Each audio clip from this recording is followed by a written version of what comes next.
Also, Noel, welcome back to the latest edition of the Fearless and Devotion podcast with me, Tim. I'm joined by Liam and Andy. As always, we're sponsored by the finest establishment in Wrexham, the Fat Boar. So please go and spend your money in their lovely hostelry. Right, before we come to come to I'm not even going to call it a generational stinker, but we have to. We're always, I think we're always fair on this pod. You know, we're usually full of the joys of spring and calling it as we see it. We've got to do the same with this one. So we're going to dig that into that horrible, horrible night in the Carabao Cup shortly, and then later on we're going to discuss the Coventry game with Myles Cadden from Sky Blue Fans TV. He's coming on later on to look at Friday's big game. Before then, Mr. Gilpin, you have something to hawk, but not necessarily To going to cost hawk. anybody, is it? Yeah. Newsletter, it's currently 66% off until November the 3rd. Do you know why we did it? We did it to celebrate Wrexham versus Cardiff, the big all Welsh derby. What a bit of a damn squib. It's like you make an effort for something. I don't know, maybe like an advert for ancestry DNA, and then events. If you scan it, does it give you like a power up? Because we should get all those players to scan it and give them a bit of a boost. It does not. What it does do is give you a lot of cash off the newsletter, and this week's newsletter is free. So if you want to see, what you get, then sign up, and then you can see this week's newsletter, and you can think whether it's worth it. In the newsletter, we've looked at Borough, we've looked at Cardiff. There's a great feature by a Danish Red who's looked at one of the proudest matches in our history, the Lyngby game. He's done a lot of research into it. So thank you, Geraint Dirksen Not, for doing that for us. And I think it's a really good read. What was his name? Geraint Dirksen Not. Well done. Have I stopped sharing? Yes. Phew. Yes. Nothing possibly went wrong. Right. Let's dispense with our happy dispositions because we're not allowed to be happy. We can't really be happy. I mean, before we dig into it, just give me a general how you're feeling right now in a couple of words, 24 hours on. Still angry? Still fed up? Are you over it now? It's just one of those things? I've just spent the last 12 hours punching myself in the cock. That's how I'm feeling. Wow. Unlucky penis. Andy? Look, it's different. You haven't been punching him in the penis, have you? If I could get to Wrexham and punch him in the cock, I would. Look, it's different for me because I wasn't there. Right. It's different when you're there. So a lot of people sort of saying you're going overboard. Okay, when you're there and when you're seeing it and when you've paid the money to go there, it's a lot different. I watched it in the Sheep Haven in London. I watched it with Reese, so it was good to catch up with him. Remember him? I think he on this podcast. Is that the Jason Mohammed fella? Yeah. Right, remember him? Yeah, some sort of mentions of him, like he's. Wow. Anyway, watched it with him and Dan Weaver and a lot of the London Reds, and it was poor. It was really poor. I didn't enjoy it. I thought we gave them too much. We stood off them too much. We didn't get into their faces, and they absolutely outfought us. I've just said the same word twice. One's got a TH, one's got an F. You work out which one. But, what they did was they stifled our wing backs. We had no attacking impetus, and they were just picking us off. The first half especially was embarrassing. And we might say, is it team selection or were the players just not really, and Parky, not really aware how much that game meant to everyone?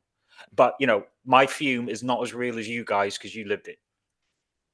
Liam, before I have my 10 pence worth, because I'm sure we could fill half an hour each with as events, cathartic kind of experience, but how are you feeling in the cold light of day? Well, I drove back from London especially to make the game. Got there. You were in London as well. You didn't come see me. I was too busy watching those lovely Irish boys Westlife at the Royal Albert Hall. Wow, that is obviously something that Liam Randall wanted to do and not Becky. Yeah, well, I mean, if it's a choice between you and those lovely leprechauns, sorry, mate, but you don't win. I would have sang for you. But I got there quarter of an hour before kickoff, just in time to make it. I'm bang up for this. I wish everyone else was, because it was absolutely dire. I was trying to think. I've spoken to a few fans today about it, trying to find any saving graces from last night. Can't find a single one, to be honest. We'll go into stuff like the team selection, but I don't understand it. The back three players who never played together. Like I say, we'll dive into it in a minute, but just from looking at that defensive unit, I think we were setting ourselves up to fail right from the start. And I can take a defeat when people leave it out on the pitch. People always say that we speak to on the podcast, brought through the academy by Joey Jones, whatever. You're always taught to fight, always taught to leave it out there on the pitch. Did they do that last night? I really don't feel like they did. Not whatsoever. No, it was a disaster class, wasn't it, from start to finish? There's no other way dressing up. It was shit. Like I've been thinking about it in fits and starts all day. Is it the worst 90 minutes under Parky? I would probably say yes. I've gone over. We tend to reserve most of our really bad performances away from home. The likes of Shrewsbury, Yeah. Stockport, Dagenham and Redbridge in the first season, Reading last season, and then Shrewsbury again. And then the home games, there's been a couple. I think Stevenage again, they beat us at home, Tranmere that time. But I'm pretty sure we would have had a go in those games. And I genuinely can't for the life of me think of a performance which lacked everything. Spineless. You could keep going with the descriptions of what It's it like Arsenal was. fan TV, this, isn't it? Well, no, but yeah, but and I was thinking about it. So shall I just play it safe and just maybe I should just put my cross of thoughts across my thoughts like one of those Wrexham players might have done last night, which is nonplussed, quite chilled, don't give a shit. But we can't do that because we're passionate fans. They should be passionate players, and Parky often talks in the light of a good Wrexham win. Oh, there was a typical Wrexham win. It's a gritty. This was the complete opposite to that. Complete opposite. Nobody saw it coming. Let's park the fact that it was Cardiff for a second. It pains me to say it. They were well worth the win. Well worth the win. Even when Kiefer Moore scored, I was like, "Ah, we don't even deserve that. We don't deserve it. Not in a million years. We should have been 2 or 3 down by half time." Park the fact that it's them.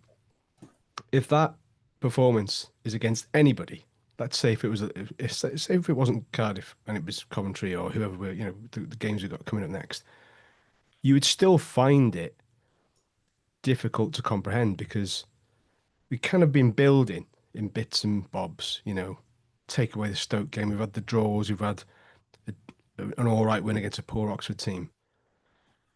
But I don't think anybody saw this one coming at all. And then there's various things flying around there, different narratives. Are these just a bunch of overpaid mercenaries? But I think that's unfair. I think it's easy to start leveling stuff like that in the wake of such a horrible game, horrible performance. But I think he's got a lot more questions on his hands than he was ever expecting at this point in the season, and it's trying to stay measured and not see this as a knee-jerk reaction because there are a few fans and there's no rhyme or reason to it. A lot of them seems to be overseas. They're saying no, Parky is the man for this. He's got credit in the bank. Of course, he's got credit in the bank, but I genuinely think last night the kind of in Parky we trust uh, sort of mantra took a legitimate hit, and he's not done himself any favors. Somebody said to me today, should he have apologized? I'm like, Hmm. it wouldn't have done any harm. But then equally, in 3 promotions, we're not asking him to say, "Oh, I'm responsible for this. I did great." That he's not that kind of person. I think he's protecting his players to a certain point. He'll be pissed off and fuming with them. And he talked about, "Oh, I've got to protect my players because we've got 5 games in 14 days." Blah blah blah. Just as Liam alluded to on social media yesterday, just come off the back of a 2-week international break. I mean, I don't know. I get that. It's such. All right, let's chuck it this way. Do we expect too much? Are we spoiled a little bit? And is the fact that we've lost to probably, a lot of a team that were in the Championship last season, we were in League One. So if you think about that sort of switch around, we've gone up, they've come down. There's still remnants of both teams there, if you know what I mean. There's a remnant of a very good Championship team in Cardiff, and there's a remnant of a League One team in Wrexham. So we have played a weakened team. Should we be sort of saying, well, we should have won that? We're above them. We should be going for the top team in Wales. We should win that. No, there's nothing to guarantee that we should win that. And do you know what? They came in and they did a credit to them. They came in and did an absolute job on us. Absolute job. Parky was slightly hampered by defensive problems. He didn't want to risk Haim so many games with so many games coming up. So if you play Saturday, you play Tuesday, you play Friday, do you really want to risk your most important defender? And he is by far our most important defender.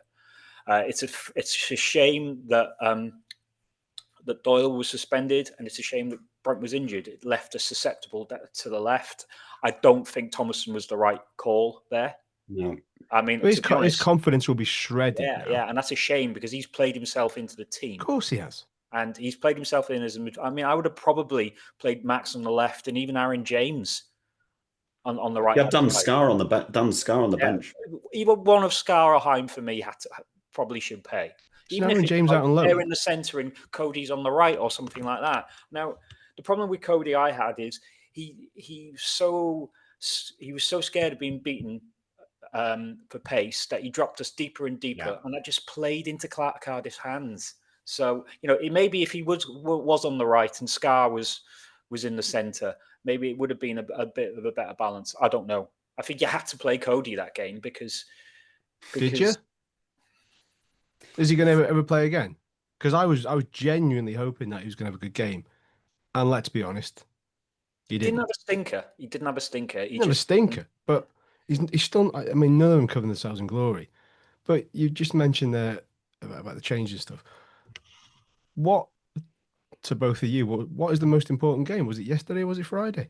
Because he talked a good game beforehand, Parky, about, well, we didn't really need to drum it into the place because they already know that. Are you sure? Like, have you not sat down and have like a half an hour presentation with them and go, this is what it's all about? Because there was nothing in that. Nothing, like literally nothing. Not even a proper rum challenge. Nothing. Just a bunch of fannies, man. I've never lost my rag like that in a long time. I genuinely can't remember. And there was people were almost coming to blows in various parts of the ground. Were they? Was it that bad? Yeah. There was a lot of disharmony because of what was on show. And the problem was it showed no signs of changing. Like the first 10 minutes, it was obvious. It was obvious that we were under the cosh. Couldn't get it out. Couldn't get out of our half. No, I know. You've got to change. Why can't he change after 25 minutes? Why can't he be that manager that does that? He sent the subs down to warm up, but there wasn't really any obvious sign it was going to change. But like you say, that's the thing that jars. You say you understand the importance of the fixture, and then you start that team. It's not you're not playing against a sort of mid to lower table League Two team here. The prize on offer is clear. Probably I think it is. Is it a definite Premier League fixture we'd be guaranteed? Well, who's left in it? I mean, it depends if Swansea win tonight. But it's highly likely, isn't it? The best chance that we're gonna get. And his words don't tell you. And like I said, the thing about resting players up for Friday is, I think in most fans' minds, we were thinking Friday's a bit of a free hit in that we're not expected. Yeah, no, you're right. You're right. We're not expected to win that one, are we? We were expected to win yesterday. So he's put more pressure on himself by not winning the one that we did expect. And, we could have a very credible performance on Friday. We could go toe-to-toe with Coventry and we could still lose that game quite narrowly. And, we'd fucked it both ways then. But we'd be applauded off. If we go toe-to-toe with a top-tier team, as we've seen with Middlesbrough, you get applauded off because you can see that the hard work that goes into those games. You're right. And they could do. And they could well do on Friday. They could get a point, which I think would be a great point against Coventry. But I can take a defeat and I can take inconsistency because, it's kind of the rebirth of Wrexham's classic inconsistency of years way gone by. And you're going to get that at this level. You're going to get inconsistency at this level because we're not used to it. We're not used to taking on these teams week in, week out. So I can get that. What I don't like and what no fan will stand for is an inconsistency in performance level when it dips from average to above average to way below average. And yesterday, I really am struggling to remember a worse performance in recent years. There must have been something. It must be the worst one under Parky. Definitely at home. Definitely at home. I think for pure not living up to expectation, the one that sort of rivals it for me was Bromley in the FA Trophy. Yeah, someone mentioned that game to me last night as being quite a similar one. Yeah, because we were just not in it. We just, we're not really forcing the issue much. Yeah. Did he disrespect the competition? Did we become that team that?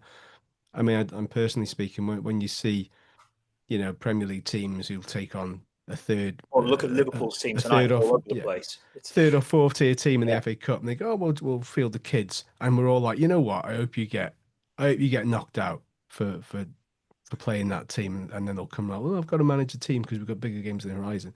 We've essentially become that club on a smaller level. Through necessity, I think with the But he's been there and done it with the League Cup, so I just don't understand. I can't get my head into Parkies, if you know what I mean, and try and I get I don't get the thing about matches close together because, like I say, we've had an international break. It's not like we've been playing Saturday, Tuesday for the last few weeks, and like when you brought on some of the first team players, we did look better. Matty James, I think, has been one of our best players over the last few games and look different, but I just can't get beyond that back four that just invited pressure. The wing backs, Barney didn't look like he wanted to pass the halfway line. Longman, I just think as long as you're playing him out on the left, he constantly cutting in because he's not left-footed, is he? Well, that's easy to defend, isn't it? You know what he's going to do. You know what he's going to do, and you know he's going to float a ball in from his right foot. Is it worry that Kakache wasn't on the bench again? Did he say why? I didn't catch his post-match presser, they but overtook asking about Kakache. But it worries me that he came on and did really, really well against Borough. You were dying to have two genuine class wing backs, a left side and a right side with Kabore. And if we've lost him again, we've got the same problem with Longman having to fill in there, and he is only filling in there. I think Rathbone. What was that about? It's great to see him back. Last year's player of the season. He hasn't played since July. 20 minutes at the end. Off the bench. You can't start him in that game. I think it's harsh on him as well. Harsh on Rathbone. Yeah, 100%. But I think it's definitely harsh on Rathbone. Definitely harsh on Thomason. I thought Burton had a reasonably decent game, made a couple of decent saves. Should have got beaten at his post for that second goal. Oh, that was rocketing in. I don't really blame Burton for that. It's a good finish. It is a good finish. But I don't know, man. It's hard because of how crap it was, like painfully bad, in front of the cameras and so on and so forth, and Cardiff fans quite rightly lauding it up and will continue to laud it until we meet again some sunny day, which on that evidence will probably be next season. If they can keep that sort of form at that level in League One, they'll coast it. But I mean, where does this?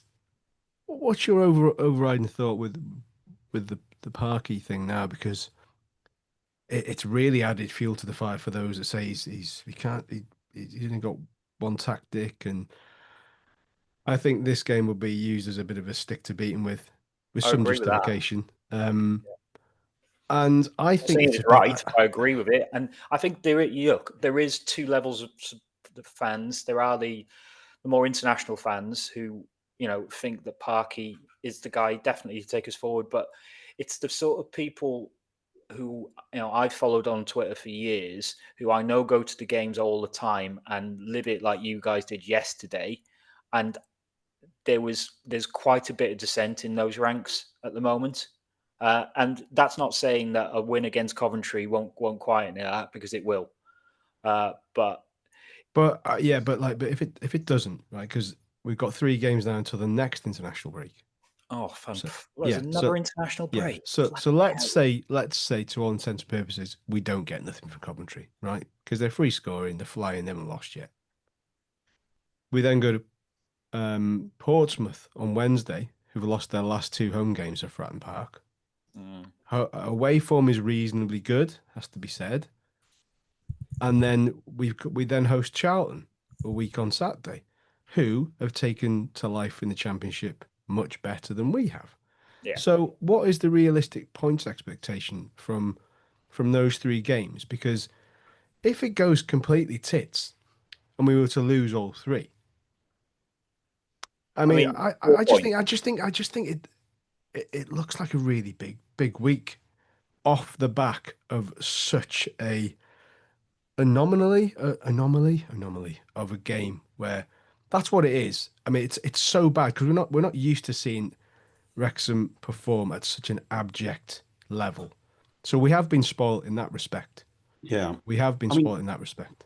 I love the man. I love Phil Parkinson for what he's done for this club, and no one's saying, get rid of him right now, this very instant. But there are just several things which make me question, because let's be clear, like people keep saying he gets the whole season, and oh, the owners will definitely give him that. Have they not been paying attention to what we did over the summer? Spending 30 odd million. These are people with big ambitions. We were in any danger of relegation, I don't think he'd hold on to his job. If it continued into, say, January or whatever. I mean, the way that we're going, the way that we've operated, it relies on us constantly going up and up and up, and that might not necessarily be. Well, it probably won't be going into the Premier League this season, will it? But we need to see, signs of progress, and I just question, little things. I hate the term, but in-game management, it's just like the difference in body language between the 2 managers. Brian, it's quite easy to compare in a game like that. It's quite harsh, but you've got Brian Barry Murphy who's really chirpy on the sides, living and breathing every single moment, and then Parky just looking completely bereft of. I don't know. Just you just want something from your manager when Yeah. you're under the cosh, and like the subs did improve us, but then after the goal, I just thought we went back down a level again. I mean, you're right because I didn't want to sort of overblow the body language stuff, but even his post match comments, instead of like a little bit of defiance, if done correctly, he was just deflated, and I don't know, something just doesn't feel right. Something doesn't feel right. Um, will it be forgotten if we to beat Coventry? No, it won't. It won't because we need to we need to go back to a level which was at Middlesbrough, which was reasonably decent, has to be said. So in that, it's only 1 bad game. We played well against Middlesbrough. We played poorly on Tuesday. Yeah. So, this is not a crisis that's gone on over. No. I So we just can't call this an emergency podcast. We can't call it an No, emergency absolutely pod. no. Can I just It's an qualify what? emergency whinge. This is just like us having a Yeah, I counselling think we're session. whinging. Yeah, we are. Look, can I just qualify what I was saying about like international fans and maybe having a different outlook on Parky than local fans? What I mean by that is a lot of international fans are they're very exuberant and they're very sort of positive about everything. And that's great. That really adds to the tapestry of this club. Now, a lot of the older fans are used to failure. And we only get sunshine for about 6 weeks of the year. Yeah, So. Yeah. and so we're a little more jaded than you guys, and we've seen a lot of shit over the years, and that means that we can be a bit more critical than maybe we should for someone who's given us some of the best years I think we've ever had in as being a Wrexham fan. I mean, yes, you're right. It's a stick to beat Parky with because after a performance like that, everyone who has an axe to grind can say, yes, he's only a 3-5-2. He's got a level. But I do still think that team is knitting together. It is because it's a brand new team. And Charlton are doing a bit better because they made little adds to it. I think we overachieved in going up last season. We shouldn't, with the squad we had, we shouldn't have maybe gone up, and I think we're playing a lot more catch up, and I think we do have to all give the benefit of the doubt as Parky and that team knits together, and I think they will be a lot better on Friday. I'm trying to be positive here. I'm trying my best. Do you think the lack of like, you know, Tim's referenced it previously, but the lack of a bond with the current team, I still feel like that's not quite there, and that was evidenced when maybe it's easier to put the boot into them. And because, you know, you are looking for things like, you know, Kiefer Moore, when he was laughing and joking on the way off the pitch, that a lot of people picked up on. I mean, you know, Kiefer Moore's an ex-Cardiff player and we'll know a lot of those players. So I don't really see a problem with that. But yeah, maybe you're right. Maybe it's because they have been thrown together. There isn't that level of team spirit and that sort of bond between us and them. And maybe that will come. And, you know, results and performances like we had at Middlesbrough will add to the bond. Well, maybe need like a holiday to bond them together. Maybe somewhere like Australia. Do you know what I mean? I meant more with the fans though. Half of them went there. I know that. I know half of them went there. That's a different squad. We hadn't made half of those signings when we went to Australia. I think we made three. I think three. Just before it wasn't many, was it? Well, Groningen is great. It's great on a stag do, I've heard.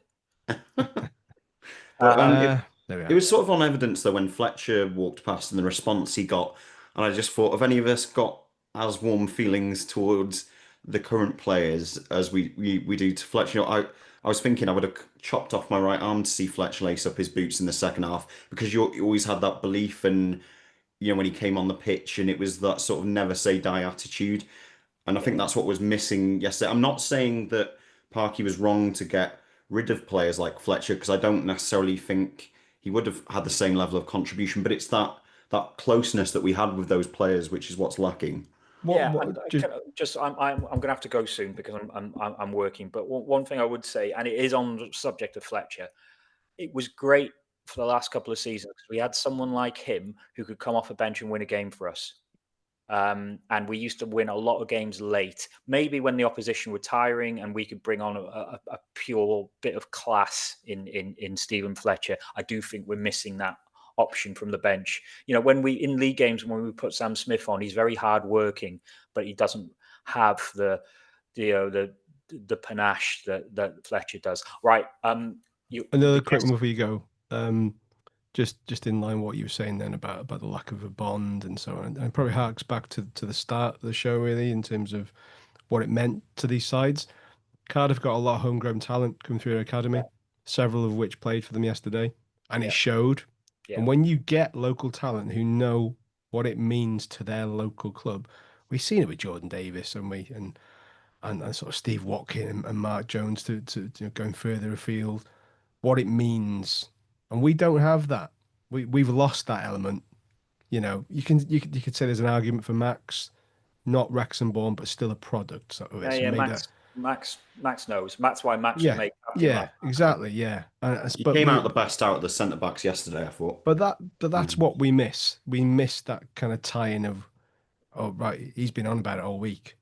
You know, Jordan Davis has been in my ear all week telling fucking this matters to everybody. You best believe it. Yeah, little someone having a little whisper around the dressing room. Yeah. You know, that's where you miss Joey. Yeah. Because if Joey was about, that's what Joey would be doing. And it's almost like you needed maybe someone like Mickey Thomas to come in and just sort of say, look, guys, this is what it means. Right, I'm going to bow out and I'll see you guys soon. So hello and goodbye to Myles. Don't take this personally, Myles, whatever you do. Right. Okay, I'll see you guys. Andy's disappearing because he's got work, and we are now joined by Myles Cadden of Sky Blue Fans TV. Is that right, Myles? Presenter, producer, all things all of those things. A familiar face to us from our not so distant past, because you were with us. Was it 3 years ago now? 2 years ago? 2 years. It's 2 years ago now. Yeah, that's right. Jesus. Yeah, and that's correct. Yes, Sky Blue Fans TV, and we do live every week, twice a week, even 3 or 4 times a week now. That's wild. That's wild dedication. 2 is hard work, let alone more than that. So hats off to you. Times have changed differently since we last spoke. Obviously, the last time Wrexham and Coventry's paths crossed proved to be quite quite the thing for us during National League days, and Paul Mullin doing Paul Mullin things, everything else. He is no longer with us. He is with us in spirit via Wigan, but no longer here as an active player per se. Your former striker is now a hotshot for Arsenal via Yes. who was he with? Sporting. Sporting Lisbon. Yeah. Yeah. So, but you don't seem to be missing him at the moment. It's fair to say you are absolutely flying, top of the championship. No defeats in 12 games. Scoring for fun. Frank Lampard's a genius, is he? Well, Tim, great to see you again, and you guys too. Absolutely brilliant. Thanks for having us on. In fact, I was just thinking back to that game. It was 3 years ago, that FA Cup game. Yeah, it was 3. How time flies. And that's how we all first met. But yeah, no Victor, no Gus Heyman now either, no O'Hare, because obviously they're now at Sheffield United. But I think the thing with Frank, it's not just Frank. It's everyone. It's Chris Jones. It's Joe Edwards. So you got Chris Jones, assistant manager, and Joe Edwards as well. And you know the caliber of those guys that are working alongside Lampard is just it's Premier League quality. I mean, Joe was working with the England first team for a good few years, which is just unbelievable. We would never think that. I can't believe I'm talking to you here now. We're top of the league. That's how it is for us. You know, you came along to the Middlesbrough game when we got to the playoffs. If you know, and that was a miracle for us to get to the playoffs. That and get to the final. That was just a dreamland for us. Semi-final of the FA Cup under Robbins and everything else. It's just been a whirlwind for us that all these foundations that Frank and everyone's coming to take over has come from Mark Robbins, Adi Varvash, Dennis Lawrence, and Dave Boddy, who now has gone to be chief executive of Solihull Moors. And Lampard and the team have come in and they've only added 4 players to what Mark Robbins had. Wow. So he only added 1 in the January window last season. And then we've added 3 more really this season under Frank. So really it's the same team. Who are the 4, Myles? So you've got Rushworth on loan, the best goalkeeper in the league by far. He's just the guy's a beast. I mean, I don't know if you've seen the highlights from Watford game in the first half. It could have been probably 3 or 4 all. If it wasn't for Rushworth, I think it could have been. And then you've got Brow that's come in from Spain. We've got Kessler Hayden that's come in as well. And as I say, the 4 is Matty Grimes, who is by far, personally, alongside a wonderful player that you've taken away from us. You know, with Ben Sheaf, I think Matt Grimes is just. He's just been revelation for us since January, since he came in. He's been brilliant, absolutely brilliant. I mean, it's been a hell of a start. Hell of a start. What were the pre-season expectations for you? Because, I mean, we'll get to the guys who are scoring goals for fun, surely. But what's changed? Is he just having a longer period to kind of stamp his kind of philosophy on proceedings and how he wants you to play? What is that style of play? So I think when he came in, it was a very slow build-up. We were very slow. We were very sideways, backwards. We'll try and get Sounds it familiar. forwards. We'll try and get it forwards, find a little gap, try and find a pocket to put the ball through. We'd bought all these wingers and we weren't really getting it wide. We weren't really crossing it. And we were saying on our show for the last couple of years, we've been saying on our show, why can't one team in the country start playing with wingers? Why can't there be one team? And everyone kept saying in our chat, oh, no one plays that way anymore. No one does that anymore. And I kept saying, why can't one team do it then? Why can't that be us? We bought in these wingers. Why can't we do that?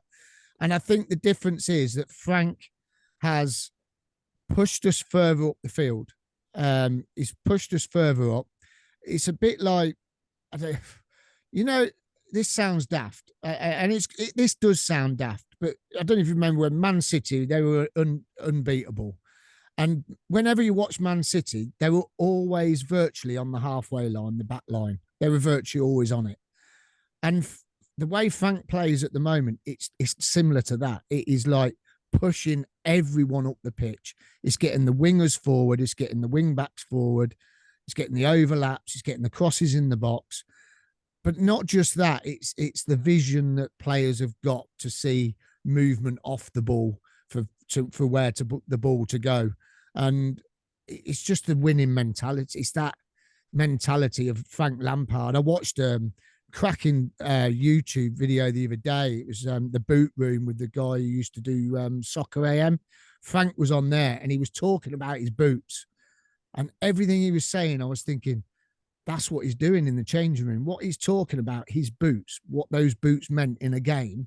He's obviously, but the way he was talking, he's like, that's how he's probably coaching these players. I'm not being funny though, Tim and Liam, but if you're a footballer, you're a young footballer, you know, you're in your late teens, early 20s, and your manager walks through the door and it's Frank Lampard, one of the greatest midfielders of all time, you're going to think, oh my word, this is fantastic, isn't it? I mean, this is just brilliant.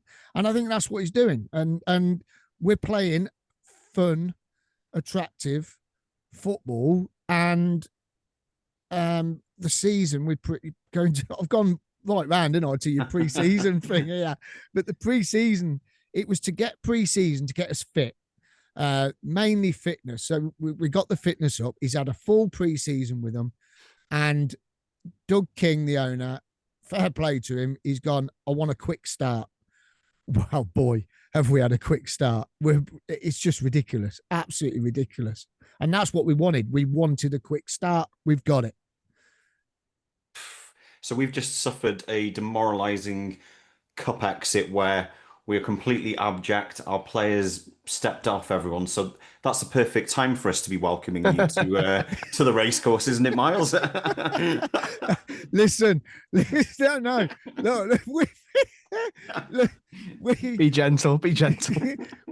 No, look, I know what football's like. We could turn up Friday night. We could be a zombie team. You know what I mean? We could be a zombie team. We know what Coventry City are like. We've been through the doldrums. We know. I mean, if Frank shows them the tape of Wrexham last night, they'll be in a coma for about 2 weeks.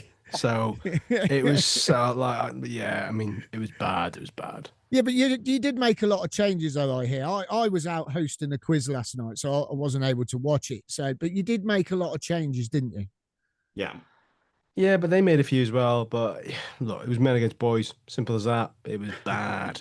It was bad. If it's a bad one that's out of the system, maybe. But like you said, for me, the only saving grace from all of it is like, right, well, it was so shit. What we'll do, we'll make it up to all of them, and we'll go and inflict the first defeat. Yeah. Well, look, hey, you did it 3 years ago at our ground. You beat us. You played us off the park. We did change a few things around, and we tried it the wrong way round. Maybe we should have started with the stronger team in that game and then changed it if we'd took the lead. I know this time's different, but it's a Friday night. It's not going to be great weather. We're coming up to Wales. Wales isn't always sunny, is it? Especially at night, it's not always sunny. It's always raining. If there's sunshine at night, something's gone very, very mad. I know. That's but sure. the other thing is, I think we're wearing our third kit this week. We haven't worn the third kit yet. What colour is it? Is it that one? Navy blue. Oh, okay. Right. So with a sky blue pin. This is the goalkeeper shirt. We all love the orange kit at the moment, coral kit, because we're unbeaten in that one. We love it. And last season we had a white kit. We didn't win a game in it. I was like, burn it, get rid of it. You know what I mean? It was one of them. But you know, anything, you know what this league's like. You may not have played well last night. You'll come out Friday night. You'll be the players. They would have had a roasting. I've watched your program. And, you know, they're going to have a roasting and they're going to want to put up a performance. It's what team turns up for us having to travel on a Friday night, because we've had a lot of travel in the last week. I think they didn't get back. I think last week, I didn't think they got back until about 2:00 in the morning on Wednesday last week from Portsmouth, because all the motorways are shut. I know they're coming up tomorrow. They'll stop the night, and then they're there ready for Friday night. But they looked shattered after Saturday's game. There was a few players that went down at the end, and they were tired. So maybe it's starting to take a toll. A couple of injuries creeping in for us. We've got to try and manage it, because we're not the biggest squad, to be fair. Okay. What Interesting. can we sort of expect from you on Friday? Who are the biggest sort of goal threats? Who should we be looking out for? Okay. Right. Who should we be looking He's out going to for? start listing them all now. Listen, I've never been in this position before, Liam. Enjoy it. You know what I mean? We've Yeah. never been in this Enjoy position it. before. This is just unbelievable, mate. It Yeah. really is.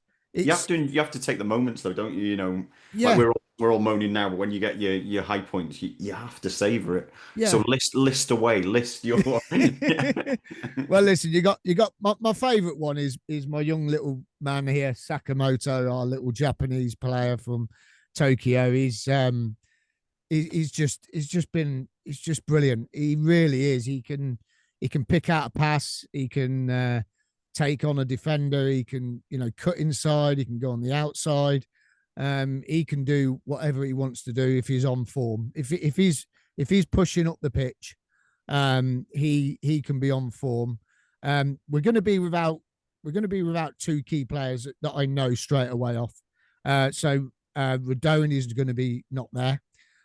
He's still a couple of weeks away.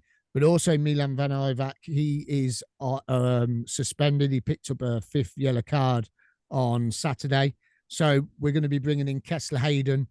Nothing to not worry about. His pace is just ridiculous, but he hasn't really played with Sakamoto, where Milan and Sakamoto are very good at understanding each other, who goes forward, who goes back. So that could be a little bit of a worry for me, is that side. The left-hand side, EMC is a threat again, going down the wings if we're pushing forward. This is if we play this formation. So he's very tricky, very quick.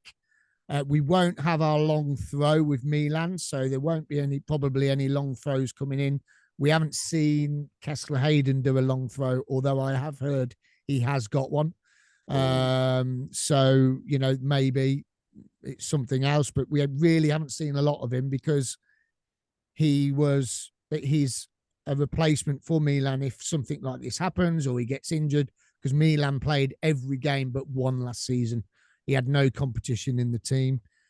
But your main key ones is Victor Torp. If he comes back, he's just superb, getting on into the box, latching onto the ball. He's scored some screamers this season. Haji Wright, we all know Haji is his pace again. The pace is what it's all about with us at the moment. And then top goal scorer in the league is Brandon Thomas-Asante. Last season he couldn't hit a barn door. This season he's scoring for fun. I think it's something like 8 goals in 9 games or something stupid. It's just he's on fire. 17 goals between those two. Yeah, 17 between the two. And but Haji scored 9 really, but one of them was in the cup, so they're going off off the league. And then playmakers, Matty Grimes controls the play. He literally controls it. He picks up the ball. He decides what pace the game's going to go for us. But I think we'll go 3 at the back this week. I do. I think we'll go 3 at the back. Normally we go 4-3-3. I think this weekend, he'll revert to a back 3. That's what I think. I mean, you got a beast of a goalkeeper, playmakers for fun, top scorers. All I'm hearing, Miles, is that you're going to piss the league, and we've got absolutely no chance on Friday.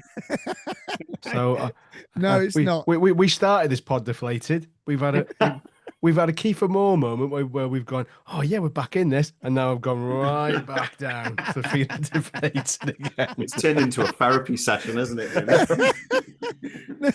Oh, give us something. Give us some weaknesses. Give us one.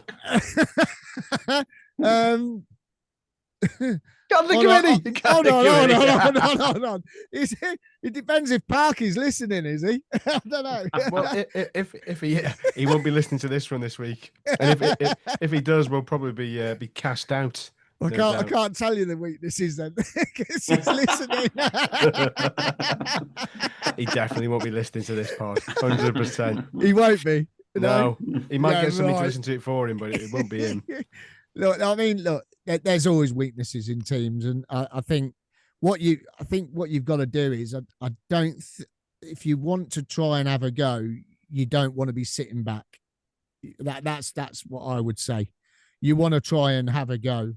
I think if you sit back, I think it could well be. Just say it. Just say it. No, if you sit back, if you park the bus, you're going to make it difficult. But then if you park the bus and we're crossing the balls in left, right, and centre, it's only got to take a deflection and have an own goal and go in the back of the net, hasn't it? And then see the headline. You can see the headline, can't you? Haji hits hat-trick in home horror show. That's what it'll be. Oh no! See, I've been saying we're going to have a horror show. That's what you've got to lose. You've got to lose at some time. You have to lose at some point. And we will not play as bad as we did yesterday. Whoever he puts out, that's for sure. I can't see you play. I mean, I didn't see the game, but what you're saying, I can't see that you're going to come out 2 games on the bounce. You never do. No team does, do they? I mean, I was clean shaven yesterday, and this is what's happened. After 90 plus minutes of. You mentioned Ben Sheaf before. I very much doubt we're going to see him on Friday. Tim, am I right in saying he pulled up injured before the game, didn't he, last night? Yeah, I think he was on the bench, and then they swapped it out. So it's touch and go, which I think we kind of knew that when we signed him. I think a few people said that. Yeah, well, 6.5 million, and I think, to be honest, from what I could tell from Coventry fans, I don't know how you feel about this, Myles, but that's sort of the one downside to him, really, is otherwise he's a very talented player, but just availability is perhaps what's counted out against him in more recent seasons.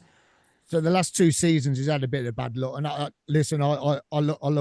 love him. I think he's great. I went on one of your other podcasts when you signed him, and we had a message come through on our on our Facebook chat, and it was from his mum, and she watched one of your the other guys' podcasts on YouTube, and she seen me on there, and she messaged me to say thank you for what I said about him, because I've been lucky enough to, Tim knows this, I've been lucky enough, I've interviewed the players, I've been at events where I've been able to interview them and things like that. And the year we got to the playoffs, I interviewed him a couple of times, interviewed him then the year after. And the guy, for me, is such a great, wonderful professional footballer. He is just brilliant, absolutely brilliant. And when he first signed for us, he was on loan from Arsenal. He was at Doncaster before. He was the best midfielder voted that season in League One at the time when he was at Doncaster. He then came to us. We had the option of buying him for 750,000, and when he was on loan, he was a little bit dodgy with some of his passing and stuff, but he grew and grew into a real professional footballer, and someone that you felt very proud of to see him wearing a Cov City shirt at the time, because he's that sort of guy. He's brilliant. He was so professional on and off the pitch, and the way he played was just, the passion was on his sleeve. He had the passion for the club. He had it all, and he was great. And the last couple of seasons, unfortunately, we gave him the captaincy, and I think we gave him the captaincy to hold him here, because there were teams sniffing around him for about 10, 12 million. And I think Mark Robbins wanted to keep him, but he got injured and he's never recovered from that in the last 2 years, really. It's always niggled him. I don't know if that's because Mark always sort of brought the players back too soon. But if you can get that man fit, you have got one hell of a player. And I mean, you wouldn't be at Arsenal for no reason. The only reason he didn't break into the first team of Arsenal is because he had lots of international players there. So, you know, they're gonna jump straight in there. He's brilliant. He is such a great player. Just don't give him the captain's armband, because I think that's where it went wrong. But he's just great. He really is. And you should be proud to have him, because he's such a brilliant person. And if you ever get to meet him and have a chat with him and mention me and just say Myles used to interview at the Sky Blue Tavern, and he'll remember me. He'll know who you're on about, because we always used to have a laugh. I remember there was one. It was just before Christmas, and I was interviewing him. He was on stage. Who was he with? I think it was with Joel Latabodier, I think he was at the time. And I says, "Oh, you're all having a Christmas party this year?" Then he goes, "Yeah." I goes, "Great." He goes, "Oh, I thought you were going to ask me where it's going to be." I says, "I am. Where is it?" And it's just he just absolutely creased up laughing. He thought, "What? You can't believe you asked me that one." But they ended up going down to London the next night or something, and they had it in London. But he is just brilliant, and with all the fans as well. And you know, he really is. You got an absolute class player, but not just him. You know, I'll tell you what. Put out the B team on. Put out our B team for you. You can have, like, you've signed our B team, so you may as well put them all on Friday. But you got Dom Hyam, another lad. Course, yeah. Dom Hyam, another lad. Dom Hyam, class, absolute class. We missed him last night. He didn't start last night, and we missed him in that defence. He's brilliant. Superb. Yeah, absolute class bloke. He another one. I've had the pleasure, and I've even been out to Spain with Dom, been out. I went out to Spain to follow the city, but he was at Blackburn at the time, and I can't say much more than that. But, that's it. But You've done it now. no, can't say much more than that. But he's a great lad as well. He's brilliant. You know, you got a cracking lad there. Callum Doyle, when you signed Callum Doyle, I don't know what sort of deals flying around for that one, but we were like, we want Callum Doyle, we want him back, and all this sort of thing. But you've got another good crack. You know, he was on loan with us. He was absolutely, but he's put on a bit of timber now as well, isn't he? Yeah. So you know, he's another good player you've got there, and you know, fair play to you. You know, I mean, you paid 6.5 for Ben. If you get him fit, he's going to be brilliant for you. He really will. Because don't forget, he was with us when we came up to the Championship. So we had him in League One. He come up to us when we're in the Championship.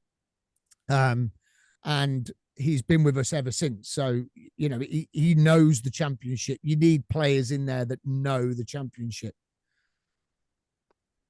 I remember when we came to Coventry and we won. And beforehand, I think I gave you a bit of a bold prediction. I think I was with my dad, and I was like, you know what, I fancy us to win. Yeah, you did. You put it in a card as well, you cheeky bugger. I did. Yeah. How about that? That's good.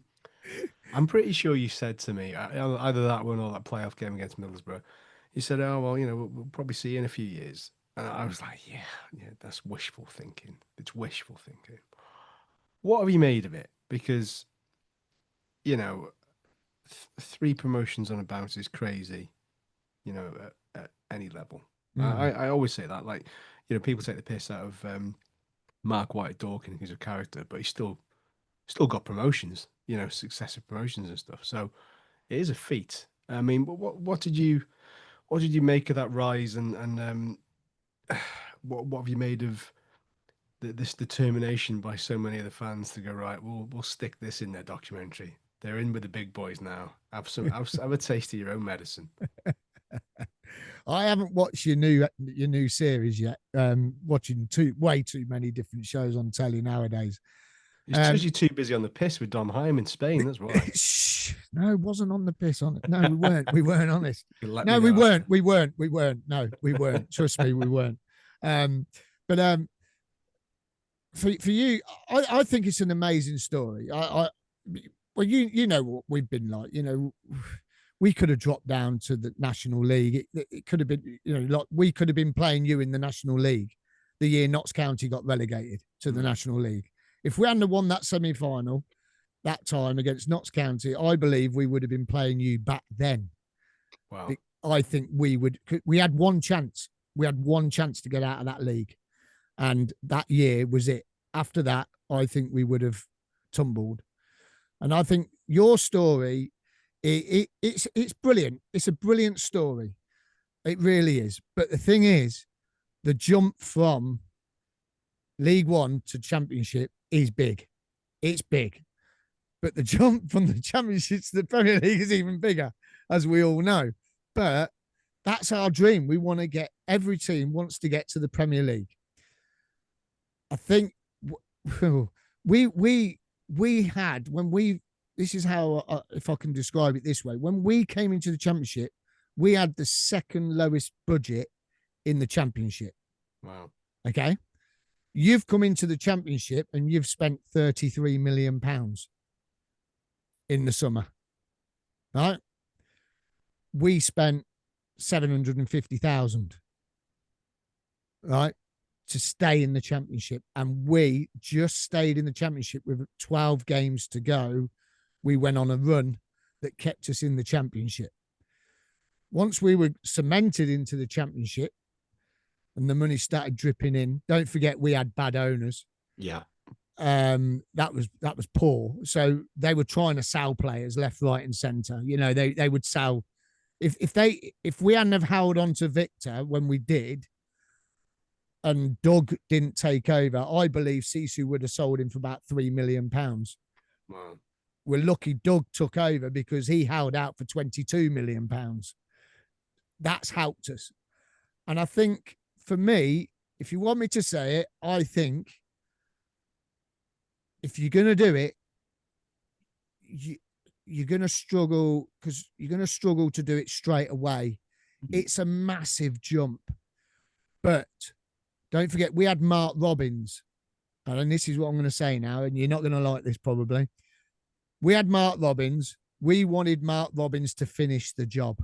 We wanted, every single Cov fan wanted Mark Robbins to finish the job. This time last year, I flew out to Jamaica. I missed 2 games. After the Derby game, I woke up in the morning in Jamaica. I've got my phone's going mental, and my lad's gone, Robbins has been sacked. And I went, what?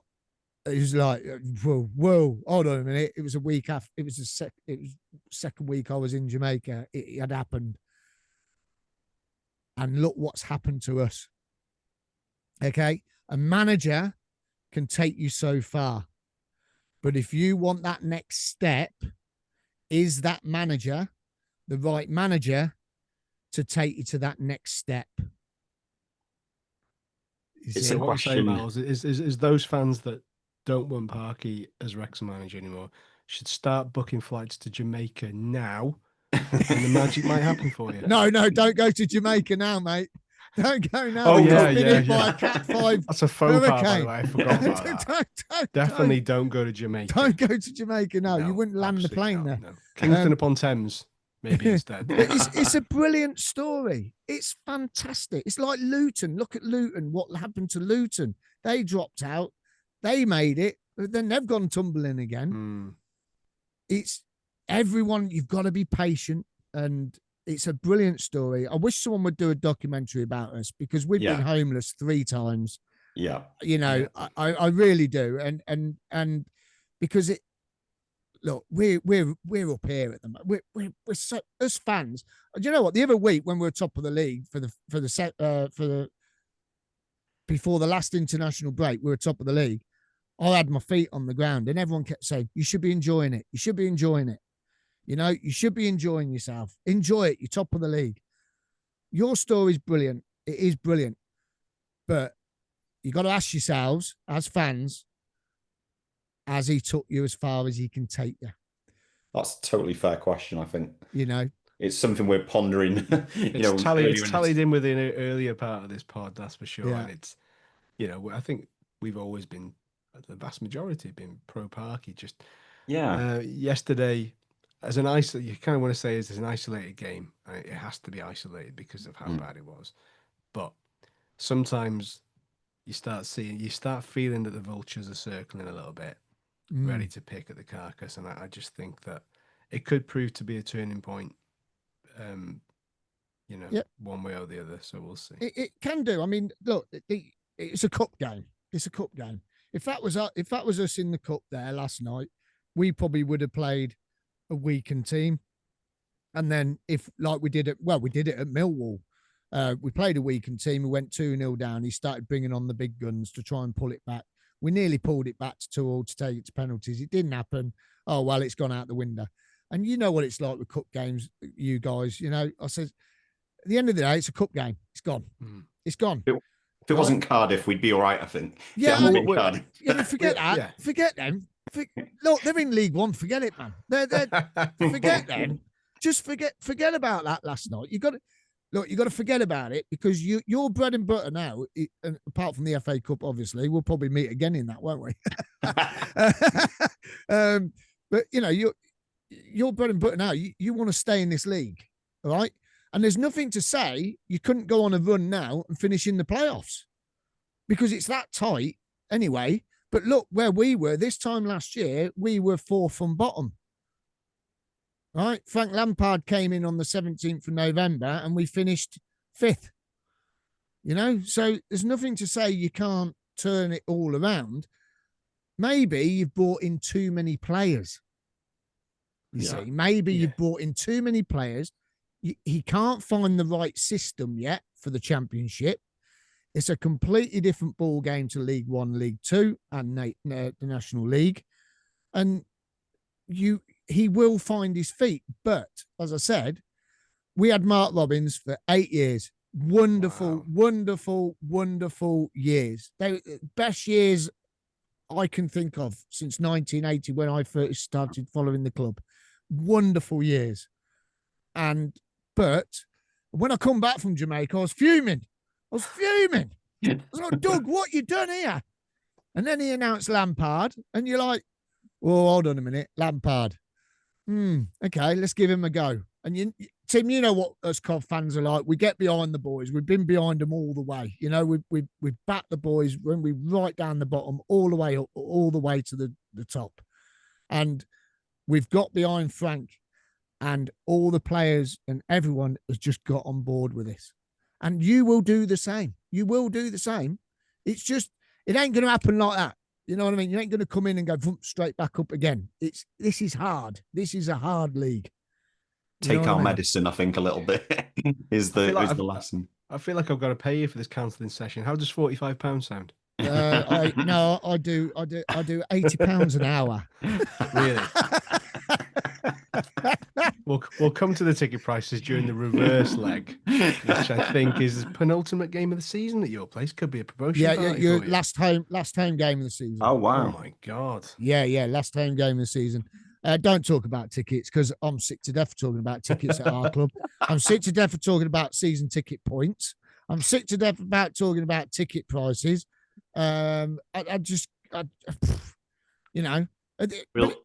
Go on, Liam. Well, I was just going to say we'll spare you to talk about it too much because no.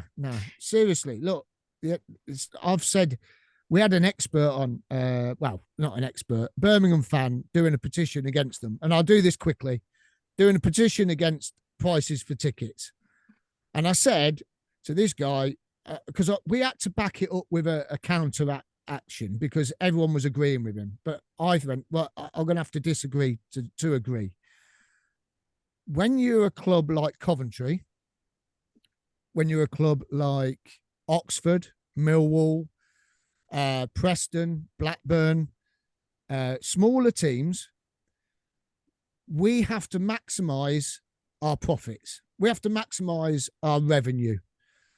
And if that means that we have to maximize our revenue via ticket sales, that's what we have to do to survive. We haven't all got multi-million pound owners like you guys, Birmingham, Leicester, Southampton. Who's the other one? Who's the other one came down? Ipswich. Ipswich. Yeah. And Sheffield United. We haven't got, payments coming down, parachute payments to get us back up. We have to maximize everything. The only thing I disagree with is the kids' prices. Ridiculous. There's not a great deal, is there? No, 10 quid. So, wow. But on the other hand, the homes fans have to pay it. And everyone thinks that the home fans don't have to pay it. Right, okay. But the home fans have to pay it. Some home fans pay £55 to £60 a ticket. Wow. How much were the tickets for Wrexham, by the way? I'm curious for Friday. 30, weren't they? 30. 32. So if you give us 15 quid's worth of drinks in the pub beforehand, we can just call it quits. Well, do you know what? Like, saying that, I'm hoping they're going to do it all season for you, right? But in the fan zone outside now, we've got a big fan zone outside. We've got a fan zone inside. I can't say the bar where I said I got told off, when you came to that bar. Oh, yeah. That brewery, I got lynched. Why? By the owner. He says, have you been on a load of Wrexham podcasts this week? Oh, yeah, I went in there. Yeah. And I goes, what, me? Been on some Wrexham podcasts? Don't be silly. He said, well, someone's been on this week telling all the Wrexham fans to come down here. I says, oh, yeah, it might have been me. You've been on more podcasts than Connor Cody, you. But I'll tell you what, though, we're doing £3.60 a pint outside the ground and inside the ground. So if he keeps that going all season, is it worth paying 45 quid for a ticket? We have to recommend the mice go in the opposite direction, don't we? Yeah. To Coventry fans, if any are listening, because that is 45 quid. I want a sky blue space hopper so I can bounce to my seat at that stand. That'd be cool. You won't get one of them. Right, I'm going to ask you now then. So for tomorrow night, not tomorrow.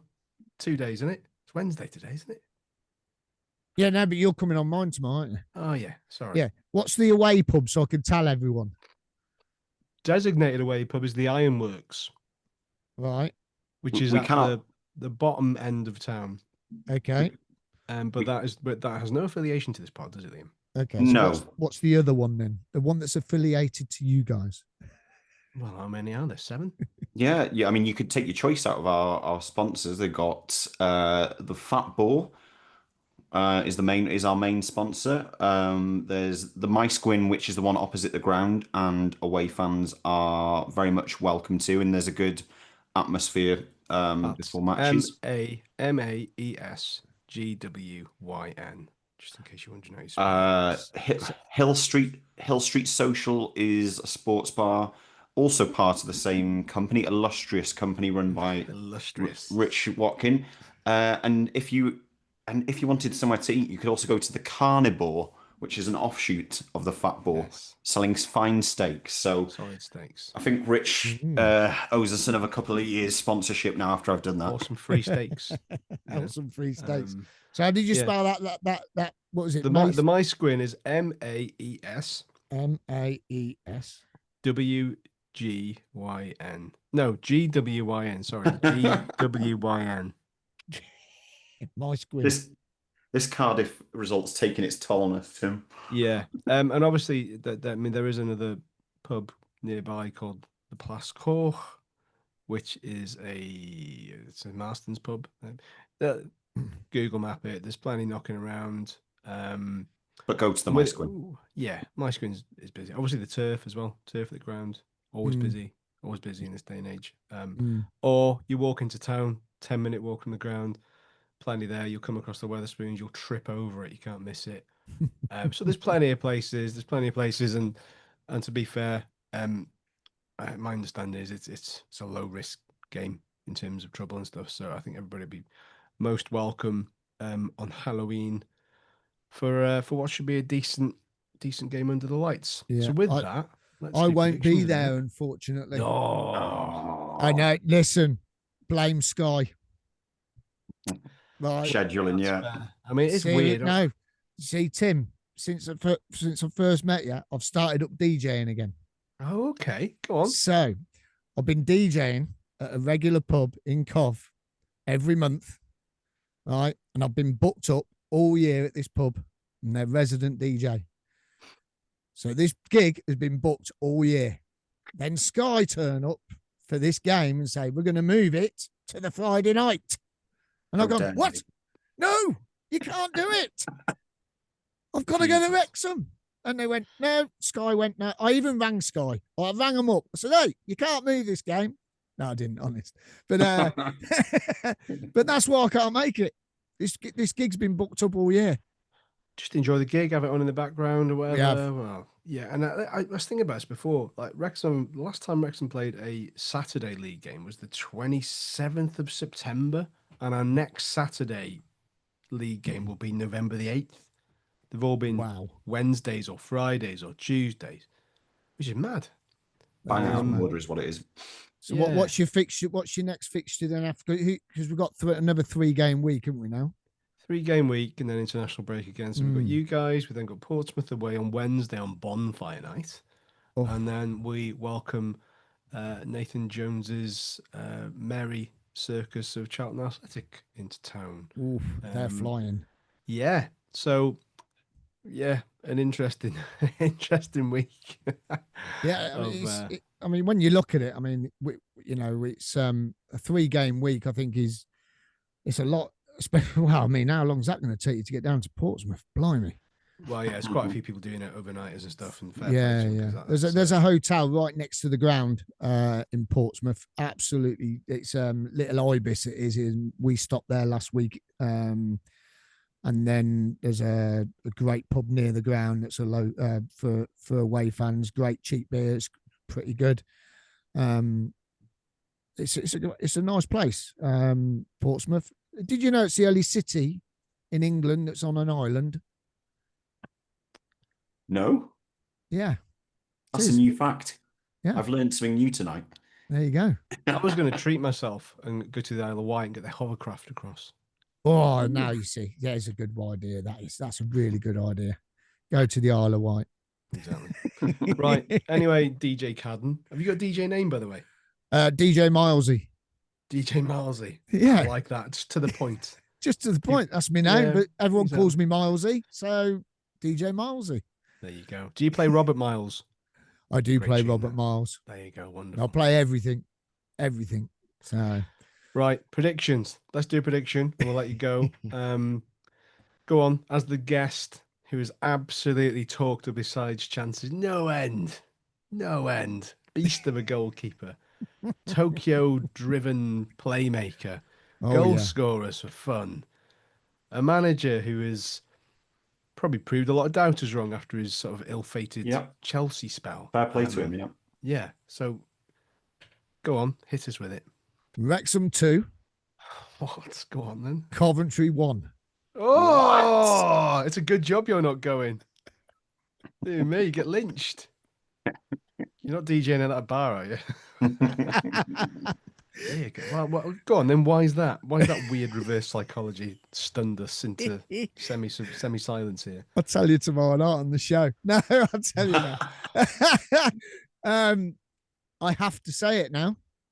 I've been saying it all season. Wow. Well, I mean, we got a league table between us all on the channel, and I'm bottom on 4 points. I can see why. But I have to keep saying it. Yeah, but if I change it, it might happen. Everyone thinks because I'm saying it's keeping the run going. You don't want to be compromising the integrity of DJ Milesy. I don't care if I finish bottom as long as we finish top of the table. 2-1, a 2-1 loss for Coventry. Yeah, from Miles. Liam, where did he go from that?